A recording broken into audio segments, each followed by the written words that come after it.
23 дугаар анги Шинчан Лиммин өөрийн хэн болохыг нуухан ашиггүй гэдгийг мэдэж байлаа. Тиймээс тэр асуултаас бултахын тулд ардаа нэгэн багштай мэт дүр бүтээхээр шийдсэн юм. Бичээсийн техникийг өөрөө сурна гэдэг бараг боломжгүй. Тэр тусмаа ийм залуу насндаа одоогийнх шиг төвшөнд хүрсэн байна гэдэг бүрч боломжгүй. Эрүүл ухаантай хүний нүдээр бол Лимминий ард домогт бичээсийн мастер байгаа гэж бодох нь хамгийн үндэслэлтэй. Хэдийгээр тэр хүн үнэндээ огт байхгүй байсан ч гэсэн мэдээж эрсдэл бий. Энэ ертөнцид солиотой хүмүүс олон. Зарим нь ийм багш байж магадгүй гэдгийг тоолгүй шууд хүч хэрэглэж мэднэ. Хэрв Лиммин тийм хүнтэй тааруул аюулд орно. Гэвч Лиммин ийм эрсдлээс цогтох хүн биш. Харин ч өөдөөс нь нүр тулна. Тэр тулааны замаар бясалгаж байгаа хүн. Аюул байна гэд цухтаад байвал яаж тулааны замын өргөлд хүрэх вүлээ? Хэрв сүүдэр бүрээс айж харанхуй бүрээс цогтвол тэр хизээч өргөлд хүрч чадахгүй. Муу Лиммин сэрэмжилж байгааг анзаараад ард нь байгаа хүмүүстэй хэлв. Гарцгаа. Бодлогүй бүгд энэ жижиг өрөөнөөс гарч одлоо. Тэпийн хүртэл гарсан байв. Бодлогүй өрөөнд зөвхөн муу Цэн Шинсуан хоёр үлдлээ. Муу сүнсний хүчээр эргэлдүүлэхэд үл үзэгдэх бөмбөлөг мэт зүйл өрөө бүхэлд нь бүрхөв. Дүү минь би муу санаагүй. Энэ бол зүгээр л миний дуу тусгаарлах чадвар. Үүний дотор бидний яриаг гадна байгаа хэнд сонсч чадахгүй. Би зөвхөн нэг зүйлийг асуумаар байна. Дүлний хээтэй тэр бичээсийн тэмдэг чи бүтээсэн үү? Бичээсийн тэмдгийг бичээсийн мастерууд өөрийн бүтээл дээр хувийн тэмдэг дүрс үлдээдэг боломжтой. Тэр нь эзнийг нь илтгэн. Мөн түүний бичээсийн замын сүнс үзэл санааг төлөөлнө. Лимминий тэмдэг бол дүрлцэн асах дүл. Тэр дүл нь дулааны замаар алхах түүний хүслийг илэрхийлж байлаа. Цэн Шинсуан амьсгаагаа даран нүдэт завчлгүй түүний хариу хүлээв. Лиммин хэсэг эргэлцснээ толгой дохин хэлв. Би бүтээсэ. Нэгд жүжиглэхээр шийдсэн бол тэр үүнийгээ бүрэн гүйцэд хийх ёстой. Ингэж байж л тэр хүчтэй байр суурьтай харагдана. Тэгвэл хүмүүс түүний ард байгаа нууцлаг багшийг өдөж болохгүй, домогт оршихуй гэж итгэнэ. Тэд аль хэдийн ийм хариу хүлээж байсан ч Лимминий баталсан үгийг сонсоод муу өөрийн ирэхгүй амьсгаа ав. Ялангуяа Цэн Шинсуан нүд цочирдлоор тодорлоо. Тэр өөрөө бичээсийн замаар явдаг хүн. Тиймээс тэр сайн мэднэ. 15 наснда бичээсийн мастер болно гэдэг хэмжээлшгүй хэцүү. Цэн Шинсуан нэг уулын цаана үргэлж өөр өндөр уул байдгийг ойлгодог. Тэнгэрийн Аз хаан тулс бол тэнгэр асгарах твийн ердөө жижигхэн улс. Хэдийгээр тэр энэ авьяасаараа тэргүүн тооцогддог ч өөр газар очивол тоо томшгүй авьяаснуудын дунд ялгархгүй байж магадгүй. Гэвч Цэн Шинсуан улс орноосоо өмнө гарч үзээгүй. Ойр хавийн хідэн улс дотрооч гэсэн тэр үеийнхнээс хамгийн шилдэг авьяаснан байлаа. Түүнтэй 11 хэмжээнд ч дүүх хүн байсангүй. 6 дугаар зэрэглэлийн тулааны авьяас. Дээрээс нь Тэнгэрийн Аз хаан тулсад хинтэйч зүрлэмгүй бичээсийн авьяас. Цэн Шинсуан үнэхээр тэнгэрээс эвэгцэн хүн байв. Тэр үеийнхнээс өөрт нь тохирох өрсөлдөгчийг огт олж байгаагүй. Ийм насандаа тэр хизээч жинхэнэ урам хугаралт мэдэрч байсангүй. Тиймээс Цэн Шинсуан өөрийн ирэхгүй бардам итгэлтэй өссөн байлаа. Гэвч өнөөдөр тэр өөртөө нас ойролцоо нэгэн залууд ялагдав. Хэдийгээр Лимминий тулааны хүч түүнээс доогор байсан ч бичээсийн авьяас чадвар амжилтаараа түүнийг холд авчээ. Бичээсийн техникийн тухайд бол Цэн Шинсуан дөнгөж нисэж сураагүй бяцхан шувуу. Харин Лиммин бол тэнгэрийн эзэгнэн хөөрх бүргэд хоорондын ялгаанд дэндүү их байлаа. Тэр гутарсан ч итгэлээ алдсангүй. Харин ч эсэргээрээ догдолж байв. Учир нь одоо түүнд зориг гарч ирлээ. Тэр өөрийгөө улам сайжруулахын төлөө тэмцэж чадна. Энэ залуу хүүд Цэн Шинсуан асар их сонирхол татагдав. Тэр түүнтэй найз болж ирээдүйд бичээсийн талаар санал бодлоо солилцохыг хүсв. Ингэж ярилцвал түүний мэдлэг нэмэгдэж бичээсийн техникийн талаар ойлголт нь улам гүнзгийрнэ. Гэвч тэр өмнө түүнд тавьсан урилгаа татгалзуулснаа саналаа. Цэн Шинсуан дотроо баг зэрэг гомдов. Охид угаасаа нэрлэхгүй ичимхий бас бардам байдаг. Ялангуяа язгууртан гэр бүлийн үзэсгэлэн тохид бүрч тийм. Зүрхэндээ түүнтэй найз болохыг хүсэж байсан ч өмнөх татгалзлаас болоод өөрөө дахин санаачлан урьж чадсангүй. Муу Лимминий хариуг сонсоод эцэст нь итгэж ядсан байдалтай сэтгэлээ арай гэж тогтов. Энэ үнэхээр итгэмээргүй хэрэг байлаа. Тэр анх энэ бичээсийн тэмдгийг бүтээсэн хүн бясалгалын бие бэхжүүлэх төвчний 3 дахь шатаас сэтрээгүй гэж таамагласан. Гэхдээ одоо харахад тэр ч бас буруу байжээ. Лимминий бясалгал ердөө 1-р шатны өргөл. Гэхдээ суурин бат сүнсний хүчин нэгт цэвэр учраас илүү өндөр мэт төөрөгдөл төрүүлсэн байв. Ийм нэгт сүнсний хүчтэй байна гэдэг нь энэ залуу дээд түвшний тулааны судар бясалгаж байж мэднэ гэсэн үг. Тийм судар зөвхөн хамгийн эртний хамгийн хүчрэг бүлгэмүүдд л байдаг. Түүнээс гадна энэ залуу тун төвчээртэй тууштай. Жишээ нь саяхан тэр хэрцгий араатныг утганы нуруугаар хэсэглэж байсан. Магадгүй энэ залуу эртний бүлгэмээс гаралтай эсвэл ард нь дээд зэргийн мастер төвшиж байдаг байж мэднэ. Ингэж бодоод Мууи гүнзгий амьсгаа авч хүндэтгэлтэй өнгөөр асуув. Уучлаарай, нэг зүйл асууж болох уу? Таны эрхэм багшийн нэрийг мэдэж болох уу? Мууи Тэнгэрийн аз хаант улсад өндөр хүндтэй байр суурьтай хүн. Эзэн хаантай уулзсан ч заавал бүхэх шаардлагагүй. Гэвч одоо түүний дүр төрх энэ хүн хүндэтгэлтэй байгаагаас харахад Лиминий ард байгаа тэр нууцлаг дээд мастерт ямар хэмээж биширч буй нэлт байлаа. Лимин хэлв. Энэ уучлаарай ахмадаа. Миний багш өөрийн нэрийг хэлхийг цэртэй гэзгсэн. Үндэ миний эцгийн эгч намайг багшд шив орсныг мэдтгүй. Намайг 12 настай байхад багш минь намайг олж зарим ур чадвар заасан. Лимин багаасаа ногоон дутын хотод өссөн. Үүнийг шалгахад амаргүй. Тиймээс сэжиг төрүүлэхгүй тулд тэр аль болох цөөн үг хэлв. Мууи хэлв. Би бүдүүлэг асуулт асуусандаа уучлалт хүсье. Миний өндөр чадвартай настнууд зөвхөн 4 зүг 8 хязгаараар аялдаг тул мөрийг нь олж харах ч хэцүү. Би ингэж яран асуух эсгүй байлаа. Зөвхөн дүүгийн бичээсийн техник хитрхи гайхалтай тул Тэнгэрийн аз хаант улсын хүнийх байх магадлал бага гэж утсан юм. Магадгүй эртний бүлмээс гаралтай хүн байж мэднэ. Мууи Лиминий багш хэн болохыг шууд асуухгүй гэж хэлсэн ч үгнийхээ цаанд тодорхой мэдээлэл авахыг хүсэж байлаа. Эцсийн эцэд ийм домогт мастер нэг насанд ганц удаа л таарах уур боломж. Хэрв таарах юм бол түүний хувьд энэ өөрөө аз завшаанч гэж мэднэ. Мууи аль хэдийн хоотон төвшөнд өргөлд олон жил гатсан. Тэр дараагийн төвшөнд нэвтрхийг үргэлж хүсэж ирсэн. Гэвч зам заагчгүй бол тэр ганц алхам нь давж бошгүй хавцал мэт. Тэнгэрийн аз хаант улсын 80 жилийн түүхэнд судас нэвтрүүлэх шатны тулаанч олон гарч байсан.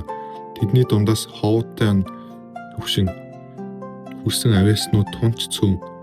Гэвч 7 гүн хүндийд орж явсан хосгүй авиаснуудыг тооцвол Тэнгэрийн аз хаант улсад нэгч шинчаант мастер төрөөгүй.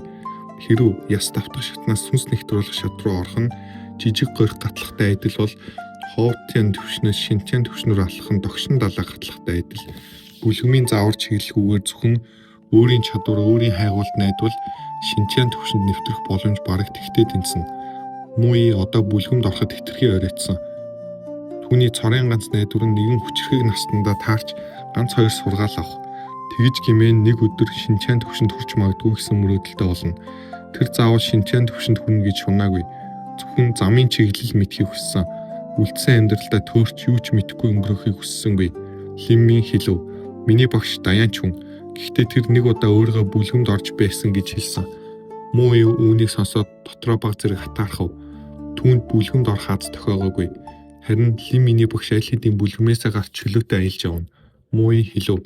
Таны багш бүлгэмээ орхин аялж явна гэдэг бясалгал нь маш өндөр байх ёстой. Магадгүй ямар нэг өндөр түвшний хязгаарт хүрсэн байх. Бүр шинчаанаас дээш түвшин ч байж мэднэ. Мууигийн хувьд шинчаан төвшин хэмжээшгүй хол мөрөөдөл байлаа. Бүлгэмд хараалагддгөө тулаанчийн хувьд шинчаан төвшин байтугай түүнээс дээшх төвшнүүд бүр төсөөлхийн аргагүй. Мууигийн энэ асуултыг сонсоод Лими эцэст нь өвгний жинхэнэ санааг ойлгов.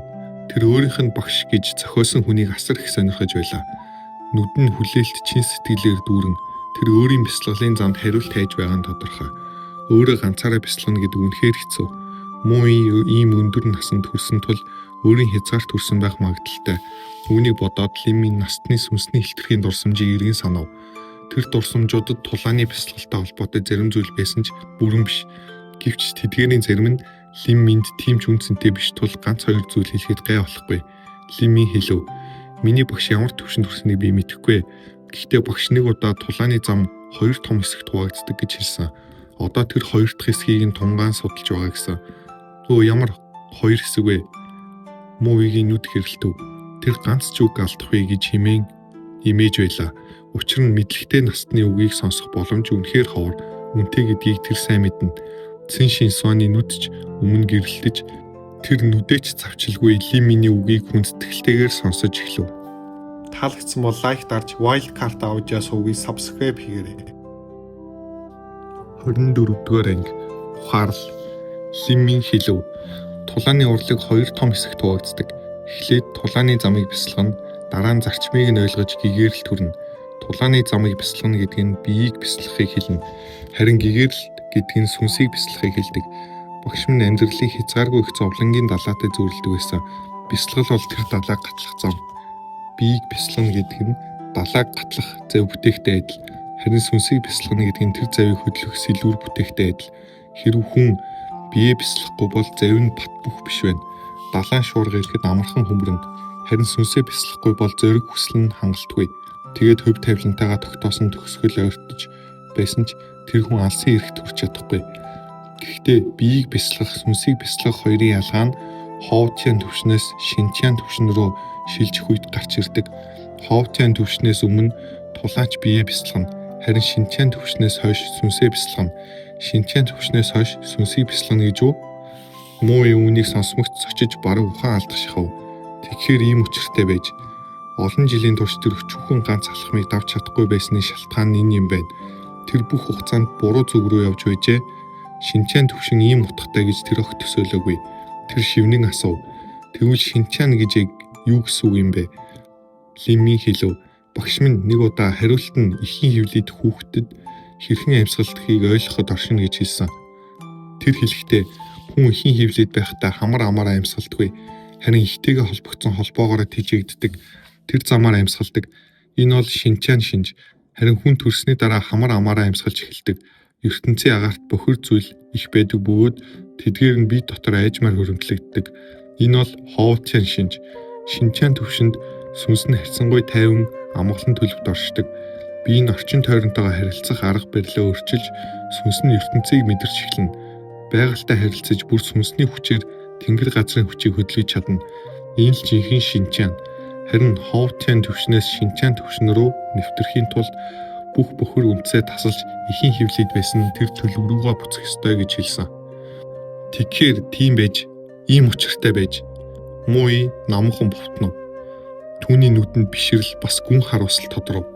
Энэ залуу хүү хитгэн үйлбэрийг хайхамжруугүй хэлсэн боловч тэр үгс нь эртний гэгэрлийн нууц сургаалтай адил байлаа. Хэрвээ энэ хүү ийм сургаал хүртэж дээрээс нь дээд түвшний шинчаан руу хөтлөх тулааны судраар өдөрдүүлж байгаа бол удахгүй тулааны замын мастер болох нь гарцаагүй. Бүлхэм овгууд өөрсдийн үйл амжилт нууц сургаалдаа түшгэлдэг. Харин ганцаараа тэмцчин урагшлах тулаанч ийм зүйлийг өөрөө бодож олоход бараг боломжгүй.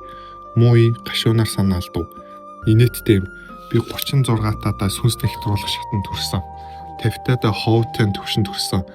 Тэгээд түүнээс хойш 60 жил бүх хүчээ шавхан шинчаан төвшөнд орох гэж тэмцлээ. Гэтэл би эхнээсээ л буруу явж байж буруу замаар 60 жил алхажээ. 60 жилээ дэмээ өрсөн байна. Харамсалтай. Үнэхээр харамсалтай. Мууигийн царай догдолсон хэрэн сэтгэл нь өмөрсөн байв. Лиммийн хажууд нь зогссон хараад дотроо санаа алдав. Энэ үгэнд бүрэн үйл уламжлал байгаагүй атлаа шинчаан төвшөнд орох гэж тэмүүлж иржээ. Мэдээж энэ найдвар бараг үгүй. Үүнд бүлгэмийн өв заавар ойлголт хэрэгтэй. Гэвч ямар бүлгэмийн өвөрийн нууцыг бусдад амархан түгэн хэлээ дээ. Түүгээр зогсохгүй. Хоовтын төвшнөөс шинчаан төвшин рүү орохыг тулд сүнсээ ихийн хөвлөд буй мэт анхны төлөвт буцаах хэрэгтэй. Үүнд хамгийн ховор хамгийн үнэт юм шаардлагатай. Тэр имийг хийх арга хэрэгтэй ховор материалууд бүгд бүлгэмүүдийн хатуу хяналтанд байдаг. Энгийн хүмүүс байтугай хааны гэр бүл хүртэл тийм зүйлийг хөдөлж авч чадахгүй. Тиймээс Лимийн эдгээр дурсамжийг муу эд хэлсэн ч тэр үгээр шинчаан төвшөнд нэвтэрнэ гэдэг бараг боломжгүй. Тиймээс Лимийн хэлв. Настаа би шулаахан хэлье. Багш минь нэг удаа хэрэг бүлгэмийн дэмжлэг байхгүй бол хүн шинчаан төвшөнд орох боломжгүй. Судар болсон байлаа ч амжилтанд хүрэх нь бараг боломжгүй гэж хэлсэн. Мууи толгойд хөв. Би мэдэж байна. Зүгээр л би шинчаан төвшөнд хүрэхийг насан туршдаа хүсэж ирсэн. Энэ бол миний амьдралын хамгийн том мөрөөдөл. Хэдийгээр би энэ хүслээ биелүүлж чадахгүй байсан ч ядаж тэр зам хаашаа чиглэдгийг өөрөө хаана алдснаа мэдэж чадвал үхтэй харамсахгүй. Мууи эдгээр үгийг амархан хэлж буй мэт боловч хоолойнд нь гүн ганцаард шингэсэн байв. Лимийн ч өөрөө ирэхгүй сэтгэл хөдлөв. Хэрв тэр нууцлаг шидэж шог олоогүй байсан бол магадгүй тэрч мууи шиг болох байсан биз. Хоовтын төвшөнд хүрснийхаа дараа насан туршдаа шинчаан гэх мөрөөдлийн сүлдрийг хөөж эцэст нь харамсалтайгаар хорвоог орхих байсан ч байж мэднэ. Мууи удаан бодолд автав. Эцэст нь тэр Лимминд хандан хэлв. Бяцхан анд минь бид анх удаа уулзаж байгаа ч надад хуучны андтайгаа уулзсан мэт санагдаж байна. Хэрэв чи хөгшин хүнийг голохгүй бол би чамтай анд нөхөр болмоор байна. Лиммийн амьдралаа тулааны замыг чин сэтгэлээсээ эрэлхийлэхэд зориулсан Мууид сайн сэтгэгдэлтэй байлаа. Тэр хэлв. Лиммийн ч мөн Мууи гойтой анд нөхөр болохыг хүсэж байна. Тэгвэл өнөөдрөөс илүү азтай өдөр гэж үгүй. Доош бууж их тунгалаг асарт найрлая. Дар сууж чөлөөтэй ярилцъя. Ямар байна бяцхан анд минь? Лиммийн үйл хэлийг эргэлзнээ зөвшөөрөв. Дараа нь тэр хэлв. Мууи гой бичээсийн техникийн тухайд би танаас нэг зүйл хүсэх гэсэн юм. Үүнийг нууцлж өгнө үү? Хэдийгээр Лиммийн өөртөө төсөөллийн багш бий болгосон ч шунаг сэтгэлдээс хорсон эрсдэл тоохгүй хүмүүсээс зайлсхийхийг хүсэж байлаа. Тиймээс бичээсийн техникээ аль болох нам гүн байлгахын дээр Мууи Лимминий санаа зовлыг ойлгоод хэлв. Линдүү санаа зовлтгүй. Тэнгэрийн аз хотод маршалын өргөө оршиж байгаа цагт би чиний аюулгүй байдлыг баталгаажуулна. Чамд өчүүгэн ч асуудал тулгарвал надад дуу дамжуулах сахиус илгээ. Би өөрөө шийдэж өгнө. Харин нэг зүйлийг би бүрэн ойлгохгүй байна. Линдүү яагаад бичээсийн тэмдэгээ зарах хэрэг гарсан юм бэ? Бас яагаад их тунгалаг асарт ажиллаж байгаа юм? Бэлтгэлийн төлөө юу? Мууигийн асуултыг сонсоод Лиммийн аргагүй нэмсгэлв. Мөнгөний шалтгаантай. Багш надад ур чадвар заасан ч мөнгө өгч байгаагүй. Миний гэр бүл жирийн. Тиймээс тулааны замаар бясалгахад мөнгө хүрэлцдэггүй. Тийм байж энэ бол жинхэнэ талаанчийн зам мөн. Уур хилэнгүй, тансагдлгүй, шуналгүй, зарлахуурлгүй зөвхөн зовлон бэрхшээлээр дүүрэн сүнсээ тавтах. Чиний багш үүнийг зориуд хийсэн байх. Түүнд өөрийн шалтгаан өөрийн үнэн бий. Гэхдээ энэ нь багшийн чинь санаатай зөрчилдөг хэсгийг би мэдэхгүй ч хэрв Линдүү бичээсийн тэмдэгээ зарахыг хүсвэл би зах зээлийн үнээр нь авч болно. Хэрв тэр дөлний хээтэй бичээсийн тэмдэг бол нэг бүрийг нь 3000 алтан лянгаар авч болох уу? Энэ үнийг сонсоод Лимминий зүрх бараг сэжнээс өсрөх шахав. 3000 алтан лям. 3000. Түүнд 3 байгаа учраас нийт 9000 алтан лям. Лиммийн бичээсийн тэмдгийн үнэн өснө гэж бодож байсан ч 9000 алтан лям аавна гэж төсөөлсөнгүй. 9000 алтан лям гэдэг ямар хэмжээний мөнгө вэ? Лиммийн гэр бүлээ ажилуулдаг хоолны газраа өөрөө 3000 алтан лямгийн үнэ хүрнэ. Хэрв тэр мөнгөөр тэр хоолны газрыг хөдөлж авбал эцэг их нь өдөр бүр ингэж их зовж ажиллах шаардлагагүй болно. Үлдсэн 6000 алтан лянгаар им авч болно. Бие бэхжүүлэх хүрэл, булчин өөрчлөх хүрэлгээд ямар ч имийн будаатай адил идэж болно. Цусан хүн орохотой зэрэг имийн хувьд бол нэгийг идээд нэгийг хайсан ч болохоор. Учир нь Лимминий хувьд дахиад нэг бичээсийн тэмдэг бүтээх нь харьцангуй амархан болсон. Лиммийн зүрхнийхээ догдлыг дарж Мууид хэлв. Мууи гой баярлаа. Мууи Лимминий баярлаж байгааг мэдээж анзаарав. Лиммийн багшийнхаа дэргэд байхдаа энгийн ядуу амьдралаар амьдарч ирсэн. Одоо гинт хөл хөдөлгөөнтэй нийслэл хотод ирж ертөнцийн гайхамшигыг эд баялаг эрдэнсийн өмнө тулгарч байна. 15 та залуу хүү ийм зүйлсийг эсэргүүцэхэд хэцүү. Мууи хэлв. Линдүүгийн бичээсийн тэмдэг угаасаа юм үн хүрнэ. Бас намайг настан гэж буудууд. Намайг Мууи гэдэг. Бүтэн нэр минь Мууи Жоо. Зүгээр Мууи гэж дуудвал болно. Лиммийн үйл хэлийг эргэлзэв. Тэр энэ өвгөн яг хэн болохыг мэдэхгүй ч Цэн Шинсван түүнд хүндэтгэлтэй хандаж байгаагаас харахад байр суурь нь маш өндөр гэдгийг таамаглаж байлаа. Гэхдээ Лиммийн хуучин хэсэг ёсонд хэд баригддаг хүн биш.